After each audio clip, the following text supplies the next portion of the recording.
Well, we got to stop for this train. We're bringing something new home. Moderately slow towing. No ore cars, just Canadian stuff. Must be some of that tariff lumber right there.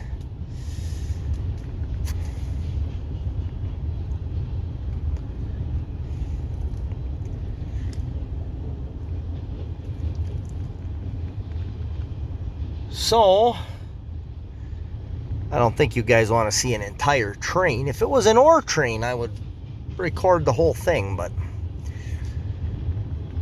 I'll just hang out here, and when they're done, I'll go home and show you what we got here.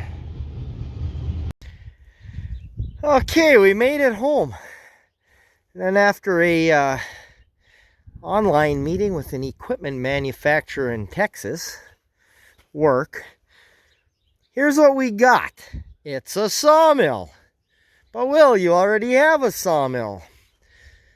I'm sorry, but I'm not a fan anymore of that bell saw that I have. I got no place to set it up permanent.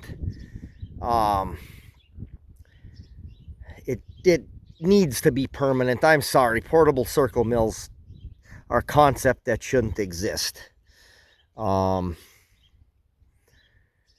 So I got other ideas for that. That frame would make a heck of a nice feed bunk frame with, like, say some tamarack lumber and 4x4s and stuff to make the feed bunk. Seems like a good idea. So this is a Frontier OS 27. There's plenty of these out on YouTube, except everybody saws their logs in high speed, probably because it's not a high speed thing. So, I mean, this is about as basic as sawmills get. This is Norwood's answer to Woodland Mills cheap mills. This one's about 6 years old, I guess. It's been sitting out its whole life. I got the little latch on so it didn't roll away. I mean, they're just push feed mills. They're is what it is. I could use the exercise. The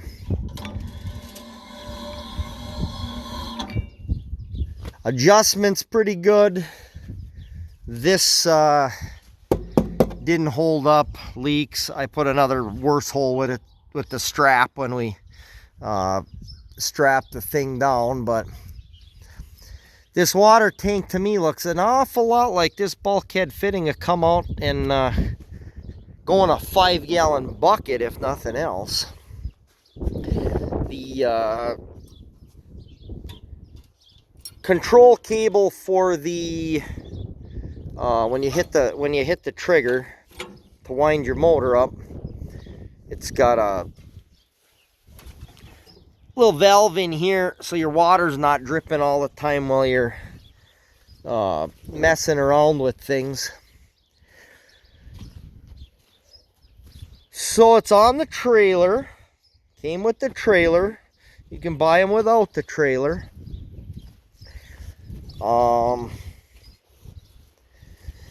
It's got 8 leveling jacks. This has got the extension on it so I can cut 16s. These fenders just pin on. They can come off and probably never go back on again.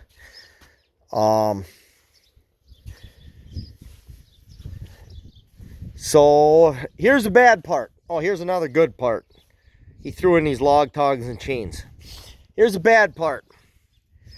13.5 horse electric start Briggs seized.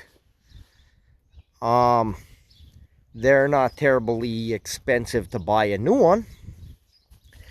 I could buy a new one. Or I could roll on down the Harbor Freight and find me the equivalent. I think they're 14 horse Predator engine down there. Just not have electric start, or maybe they have one with electric start. I don't know. I mean, it's I can see it being a knuckle banger, but this isn't that's not a hard place to start through there. So yeah, he was going to replace the engine, but not sure what he did to it. Just one of those things. But he sold the place where he lived and moved to a smaller place where this really wasn't going to work out for him. So I got a pretty good deal on it considering what it is. I mean, I looked at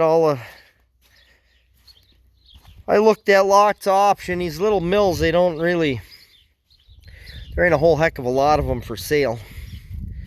There's a lot of them around here, but nobody sells them. So I do have some experience on a band mill, LT40 wood miser, base model, 90s, not new super hydraulic or anything like that. This is back around the time I got married, 25 years ago. But that's what we got, so we'll see. I can work on it out here on a nice day for sure. There's a few odds and ends, loose bolts. There's few things to do to it, but not a whole lot. I got guy's got 10 sharp blades in a box he's gonna bring to work and give to me, so they came with. He sold the sharpener already to one of the other guys that has one of these. So, I don't know, might have to buy a sharpener for it. But we're going to start on, yeah, the tongs we had to chip out of the ice, but they're not bad. So the first thing we're going to cut is this tamarack log pile from 2 years ago that was a loft beams and boards for the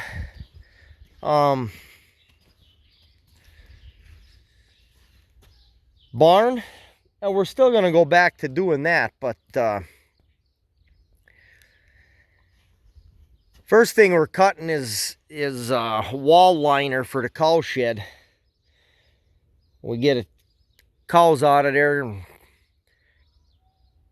clean the manure and get the cattle panels off of there. One winter is in plenty of that. So those posts are 8 foot on center. I'd love to stagger them 8 and 16, but I don't have any 16s. The longest stuff I got in here are 2 14s. I was going to make hay trailer timbers out of. This one that my foot is on, and I don't know, the other one is somewhere in here. But yeah, I think we'll start with the 8s. That'll cut, I don't know what I'm going to cut them. Probably just 1.5 inches thick. A 6/4. I'm sure that would be kind of adequate. I'm gonna put a vertical board at 4 feet and screw them together too, just so they're all stiffened into each other. So I'll just start cutting the 8 footers. There's lots of, yeah, that'll make 4, if not 5. So what if there's a little wane on them? 1.5 inches by 8s for the wall. Dogs are out there barky, but so yeah, this will be what we test it out on when we get going. That's a nice 12.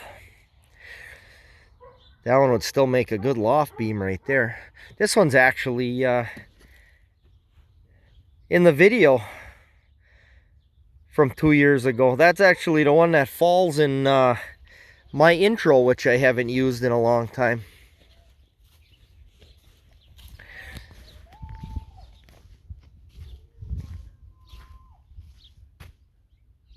Neighbors yelling for their dog over there. Other side of the swamp. All right, well, I guess we talked enough about that. That gives you a little idea. Cody gets his drive shaft finished on his car, he can pull that out of the garage. I'll roll this in there just so I can putz with it depending on the weather, but I'm gonna get an engine quick and won't take a whole lot to make it go. All right, well, thanks for watching, and now you know something you got to look forward to here.